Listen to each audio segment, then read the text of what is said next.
shield up. Nice.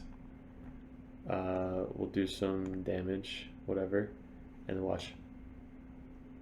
Look at that! Look at that shield. Oh my god. What is up, DirtBag Gaming, the channel for casual raiders? Welcome, guys and gal. We're gonna do a full guide today on KANTRA the Cyclone, one of the coolest looking champions, and honestly, I think one of the best Doom Tower champions in the entire game. But we're gonna go over everything you need to know. It's gonna be a full guide, mainly Doom Tower guide on KANTRA. I know one of my guildmates, DirtBags, he got her recently. We actually pulled her live stream, and I was like, dude, she's freaking amazing. And he ran her in Faction Wars, and was like, dude, she is godly. I was like, I know, I appreciate that. But we're gonna do a full guide over artifact skills, masteries, and throw in some Doom Tower, and we're gonna explain to her, me personally, why I still run her and why I like her so much for waves, especially for like a defensive type Doom Tower wave. She looks like a queen. Kind of like a Sile, but even cooler. I don't know, they're pretty similar. Like Sile and her, like the same body. Does she have the abs? Yeah, they're covered up though. But yeah, just cool chick all around, really cool aesthetics. Now, what makes KANTRA the Cyclone so freaking good is her skills. All right, I actually booked her out last Clan vs. Clan. I gave her 2, 4, 6, 7, 8 books. Wow. And we can actually get 2 more here for a chance to steal. So first, she has an AoE, or she has a A1 attack. She only has 2 attacks. But first attack, attacks one enemy twice. Each hit has a 40, 50, 60% chance if you fully book her out. You don't need her booked, honestly. This champion you don't need booked. I booked her because I use her a lot. Of stealing 1 random buff from the target. So great for any of the keeps that put up shields, like the blue keep. Any of the waves that have like, she's good in PvP too, honestly. Like Stu did a video on her when she first came out. Savage set, she hit pretty hard. She stole buffs. Like, she was pretty cool. I built her more like a tankier survivability, bosses, Magma Dragon, all that stuff. But based off defensive type champion, which most barbarians are. Now this one is a 3-turn cooldown if you have her booked out. That's kind of why I wanted her booked out, because of this 3-turn cooldown. She has the chance of placing all of these debuffs, basically 1 per hit. Attacks all enemies. Each hit has a 50, 60, 75% chance of placing 1 of the following debuffs per hit, okay, for 2 turns. So 3 of these debuffs can be on each person. So if you have 5 people on the enemy team, you attack them 3 times each, all of them are going to have so many debuffs. There's going to be debuffs galore on the other side, which I'll show you soon. But all these, you have heal reduction, decreased accuracy, which is amazing, weaken, decreased speed, which is amazing, decreased attacks, which is amazing. Like, all these are amazing. The heal reduction you don't really need. Yeah, really don't need unless you're running like Fire Knight or something like that, which she could be using Fire Knight. So there you go. All that, 3 chances at a 75% chance, which is a really high chance. Now, what's really cool is her passive. She's got one of the most unique passes in the entire game. There's so much to it, right? Look at that. That's the entire passive. We're going to go over each one, but my favorite one is this one right here. So decreases each enemy's accuracy by 10 for each debuff they have under them. Oh my god. So each attack she does has a 75% chance of putting a debuff. So you can potentially put 3 debuffs on each person. So that's 30% or 30 accuracy less per debuff, plus not including all the other debuffs from all your other champions. So you have like a Sylar in there, you have a Draco, you have a Lydia, you have any of these other champions that are just putting all these debuffs on the enemy team. They're going down each accuracy for each turn. So that just helps your teammates out. That's a passive, all right? Passive. Then this champion will receive 4% less damage for each debuff on the attacker. So a debuff has 10 debuffs. You're receiving 40% less damage for each attacker. What? That's amazing. So most of the time you're gonna have like 3 to 5 on average per attacker. So you're negating what, 20% of the damage taken. That's a good passive mitigation just without even doing anything. So next, you're going to see this proc all the time. Heals his champion by 1250 HP each time a debuff expires on an enemy. So every time the enemy goes, a debuff is expiring, so she's healing without even doing anything. Like, literally, she's just healing by just not doing anything. So that's awesome. You're just going to see it proc, like, multiple times. And then finally, it has a 70, this is what's so cool, has a 75% chance of placing a provoke debuff for 1 turn on enemies under 5 or more debuffs at the start of this champion's turn. So, and that's not the end of it. But let's say she goes, if all the enemies have 5 or more debuffs, she then can potentially place a provoke on everybody for 1 turn. Just cause. Sure. So that's awesome. But what makes it even broken is this champion can place debuffs on weak hits. Sure. Just throw a cherry on the top right there. Like, being able to put debuffs, which don't happen on anybody else besides her, but this champion can place debuffs on weak hits. That just pushes it over the edge. So all those passives on one champion is ridiculous. This literally could be for 5 different champions, but it's just her. And to make it even better is an accuracy in all battles by 60. She's missing an eye, which I don't like. That makes sense. She just has really good accuracy with 1 eye. So accuracy in all battles by 60. So Drexar Blood Twin, which is another free champion, which we might run him with her, but 70 accuracy, so I'll probably use him as a lead. But if you don't have an accuracy lead, she's a perfect example for an accuracy lead in all the battles you bring. So masteries, again, completely up to you. I went with a War Master route just so she can do more damage on the waves and bosses. If you want her for PvP, you can run Helm Smasher. This is definitely good, especially this to increase the debuff duration. This to actually land the debuffs, an extra 5%. Decreased turn meter, increased defense, turn meter, accuracy. So this is just a standard. This is almost like my Drexar Blood Twin build. Like almost exactly the same. Actually, I think it is. It's exactly the same as my Drexar Blood Twin build because they want to build similar. Now with her, you want her to do damage. She can do actually quite a lot of damage. So you want her crit rate and crit damage up. You also want defense and speed up. And also you want that accuracy. You want her to actually land. So she's kind of harder to build than Drexar, but all of these will benefit her. HP is good, but she also is going to heal by a crap ton every single turn. I actually have her in a lifesteal set, but you can actually put her in like that new lifesteal set, which gets you an extra 12% crit rate, which I might actually do. But yeah, she can do damage. She can put out a lot of debuffs, so that's why you need accuracy. She also brings an extra 60 accuracy to the table. So with Drexar, she's up to 340. With herself, she's up to 330. 230 speed, which is good. 4,000 defense, her damage is based off of defense, so that's pretty good. And then 3,600 HP, I wish she had more HP, but whatever. So we got crit damage on this with crit rate. We have defense and speed. We can actually glyph this out with more defense. Give me that 4%, yeah. With resistance and more defense, holy crap. We just boosted her up so much right there. Look at that, 8, oh my god, that sucked. 17, all right, it's better. So we just got an extra 4% plus 17 defense. So now she got more defense.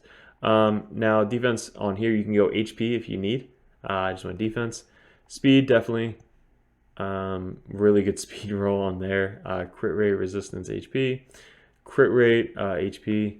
You can't get defensive on this, so you probably want to just go with HP, crit rate, speed. Down here, you want defense or HP, whatever you need more of. We got really good defensive rolls here. So let's actually boost this up. HP percentage is really good. Look at that roll. Look at that roll. Awesome. It's a really good ring for her, honestly. I'll probably get that up to 16 soon. Defensive amulet, you can go crit damage, which I probably should, honestly. Crit damage, anything equipped. We lose 218. This one lets us 5% chance to prevent skill cooldown. That'd be really good.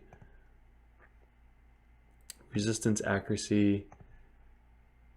29 extra crit damage. So I lose 200 defense, but I gain 29 crit damage. So I don't have 100% crit. If I had 100% crit rate, I would definitely swap this out right now, but I don't have 100% crit rate.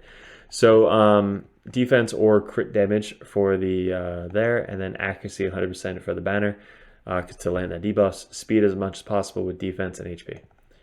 So pretty standard. All right, so all that out of the way, let's get her into why I like her so much in literally every fashion of the game. If you're newer and you got her, congrats, she's going to help you progress through a lot of the dungeons. But let's go into some high Doom Tower hard waves. So let's get into this wave. Let's build a tanky team. So let's get as much debuffs as we can on the enemy team. Let's go with her, obviously. Then any other debuffs, who do we have? We have decreased defense. What other champion can we bring in for decrease or debuffs? Questioning to you guys, because we basically have almost all of them here. We're going to go hardcore, and we're just going to go with Bad Alcazar, because he's going to heal us a little bit, but he's also going to put out 2 more poisons, which is just going to be insane. So let me show you what KANTRA the Cyclone can do. You don't need this. You can use rares with her, but I'm just saying this is just a huge example of what she can do. So that's 2 debuffs. Let me slow this down. So look, she just put out all these debuffs. She put out the healing, the block buffs, the decreased attack, all that stuff. Decreased slows, so all those debuffs already. So we 1, 2, 3, 4, 5, 6 debuffs there. 2, 4, 6 there. 2, 4, 6 there. So everybody has 6. She has 5. Now 2 more is about to come out. A crap ton. Okay, she's gonna put out some more. Now watch, when KANTRA comes back around, I know there's already provokes out. She's stunned. But now watch. When KANTRA goes again, there's 1 provoke out. So KANTRA just went again. She put a provoke on her and put a provoke on her and put, so 3 out of 5 she just put a provoke out. For not doing anything, for literally just standing there with all the debuffs out. She now provoked these Siffies so they can't do anything. She already had a provoke on her. Everybody's got provoke, so literally every single person on the team has provoke. So you can literally just put this on auto and just let the debuffs do the work. The HP burns are going to do damage. The poisons are going to do damage. She's going to do damage. It's a longer fight, but it's reliable, and you know it's gonna do work. Like, it's just so much CC, especially with the provokes. The heal reduction is great for Siffy ads, Rotos ads. That's so good. It's a 3-turn cooldown when you have it booked out. 4-turn if you don't, which you don't need her booked out. It's just having a 3-turn cooldown to put out all the debuffs, especially with her passive. She hasn't dropped any damage. Look, every time a debuff drops, look at her HP. It heals by 1250 every single time. So whenever an enemy goes, a debuff is going to drop, and then she's going to heal by 1250. Every time an enemy goes, a debuff's going to drop. She's going to heal back up 1250. She just doesn't die. She's in a lifesteal set, and she doesn't have a ton of HP. She's got like 36,000. But with her passive and then lifesteal with War Master, she's literally almost unkillable. So I think her team is just whoever can put out the most debuffs, you want on your team. Sylar is a great person for that. She puts out a ton of debuffs. Bad L, obviously. KANTRA herself puts out a ton of debuffs. Draco or Lydia by themselves put out a bunch of debuffs. Look at all the provokes in the world. Nobody's going to do anything. Nobody. Like, they're literally just going to keep running up and hitting KANTRA in the face. She's going to heal all the way back up. She's going to laugh at them. And, like, heal. Look at that. 2,500 back. 1250. A crap ton of 1250s. It's unbelievable why not a lot of people talk about her. And congrats, I think, Louis, you got her recently. Congratulations, she's freaking awesome. I don't know, I think Barbarians was open yesterday, but she is obviously in the Barbarians faction wars for me. if you have her in Barbarians, her Sio, I mean, Sio alone is amazing. She's going to make you do Barbarians pretty easily. But Sio, her, Alton, obviously amazing. But any Barbarian that you have with Sio and her can literally run you through Faction Wars super easily. It'll be great for you guys. So there you go. Done wave 2. We're on wave 3. We got a Rhodos, a Siphi, 2 Man-Eaters, Lysandra. Look at that. All the debuffs in the world. Decreased accuracy is amazing for Doom Tower. That on the bosses is stupid.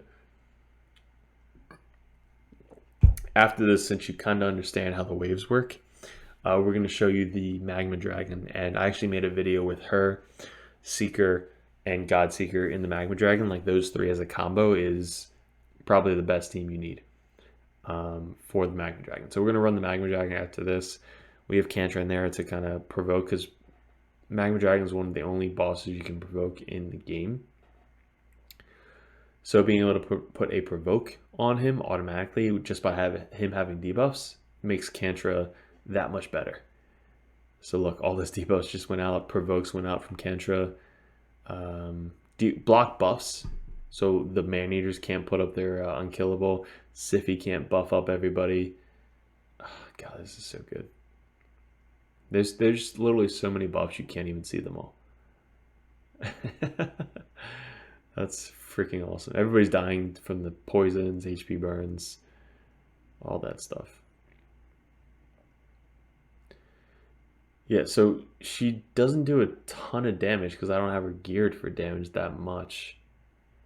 But her just being here with a lot of accuracy and speed makes you be able to do Doom Tower hard pretty easily. So cool. So after this, we'll go into Magma Dragon. We'll test it out, and I'll show you why she's really good. Definitely one of the top champions to bring into Magma Dragon. If you guys are having trouble, if you don't have Seeker, anybody that has a provoke could help you out. Decreased attack helps so much for the Magma Dragon. Ally protection, and don't bring in HP burn because then he heals. Obviously, if you probably figured that out by now. But we do have a couple of Magma Dragon videos that he's one of the easier Doom Tower bosses. I guess just because of that provoke. But can this Lysandra just die already, honestly? 2, 4, 6, 8, 10. There's 10 debuffs on her. I can't even put a provoke because there's too many debuffs. Cool, got it. So finished. Great, I got some brews. Who do we have? Magma Dragon? No, Frost. So could be good for the Frost Spider, not necessary, but bringing in Drexar obviously better. But if you bring in like a Lysandra to block revive, you can actually have her as the leader to try and land more buffs or debuffs. We'll do this later. I don't know how to do this now, but she's really good for the Magma Dragon. Right here. So this is the team. This is what I did, obviously off screen. We have a provoke, more debuffs. This just to make it faster, but you can bring in a God Seeker in case anybody dies. God Seeker just res them up instantly. You bring in something like this. If you don't want Warlord, you could bring in maybe even her or somebody else that'll do debuffs. So anybody else that can do debuffs, you can bring them in. Decreased attack, I don't know if we have. She has a decreased attack, but if we bring in like maybe a Direg for a decreased attack, yeah, let's try that. So let's run this on auto, and you'll see the provoke. So Seeker can do a provoke, and if there are 5 or more debuffs on the boss, which we probably should have brought in Vizier just to extend the debuffs. That's actually a great idea. You can't extend provokes though, but if you extend all the other debuffs, every time Kantra goes, she has a 75% chance of putting a provoke on the dragon. So if you notice, she can help you out in a lot of places. I think any of the waves in the dungeons, she would be good. Fire Knight, she'd be good. Dragon, she'd be good. Ice Golem, not so much. She's weak affinity. Yeah, she probably wouldn't be good for Ice Golem. But she does place her debuffs on weak hits, so that is good. So she could even probably help you out in Ice Golem, especially with the accuracy aura. So we got the decreased attack. We got some debuffs. AoE doesn't really matter. There's a provoke from Seeker. So if Seeker doesn't place the provoke, KANTRA has a chance to place a provoke. She puts out more debuffs. If anybody dies, God Seeker reses back up. Let's see the provoke. Ready? Look at that. She put a provoke out just because the dragon had more than 5 buffs or debuffs. So that was just a sweet passive. Now watch. So she didn't do it again, which is whatever. That's why we have Seeker. But if look, she's about to go again. Does she do it? I don't know if she did it. I don't know if it like pops up if she does it or not. No, she didn't do it. But it's a chance every single time she goes. Plus she like never dies because every time a debuff drops on the boss, she heals for 1250 every debuff. She's so good. That was definitely a really fast run. Cool. So there you go. Really, really good for that boss as well. She did 443,000 damage. That's a lot. She's good in PvP. If you want to make her DPS, she's a defensive type champion. So if you want to build like a defensive type team, that would be good. So let's actually try that. This is going to be a really hard team, but this is a defensive team against a defensive team. So let's run Seeker, KANTRA, Sandlash Survivor, wherever she is, the Yelling Orc, and Iron Brago. Or Valkyrie. We'll go Valkyrie. We just got Valkyrie, so I haven't really showed her off yet. I actually have to make a guide on her. Try this. There's like all the really, really good champions. There's guides on YouTube, but they're like a year old. So I think I want to do like some updated guides on champions that I just got, but there's not a lot of new updated guides on them. So let me know who you guys want to see guides on, because I'm always up to doing new guides. So there you go. 3-hitter, not bad damage. She healed all the way back up because she is in lifesteal set.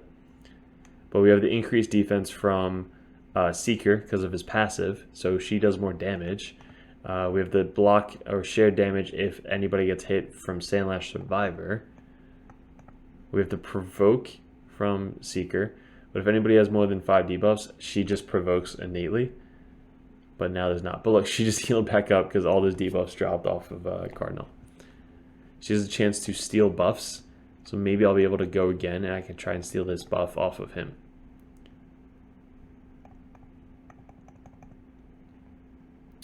So I want to, yeah, watch. So watch. I'm going to do the A1. Let's see if we steal the buff. Nice, look at that. So we stole the buff. So that's another thing that she can do. Add that to her repertoire to steal some freaking buffs. I want to show you the Magic Keep. I think it's open now, but her and the Magic Keep is pretty funny too. Her and Basilis Aronis is definitely one of the best people to run Magic Keep with, because them when they steal the shield, it's so funny. I think she's not even in my team. So we have him. Let's take out her. Let's run KANTRA.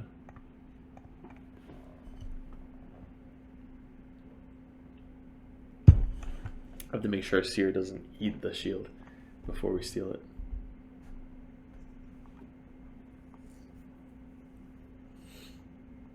it. She killed 2 people with her with the sheer Seer damage. Reset. Alright, and then Seer should just nuke everybody down. And dead. Okay, cool. So now look at the shield. Put the shield up. Nice. We'll do some damage, whatever, and then watch. Look at that shield. Oh my god, I can't even see it. That's the same with Basilis Aronis too. Like Basilis steals the skills or whatever. But now the magic chick doesn't have a shield. KANTRA does. And it's a 3-turn shield too. She is literally unkillable.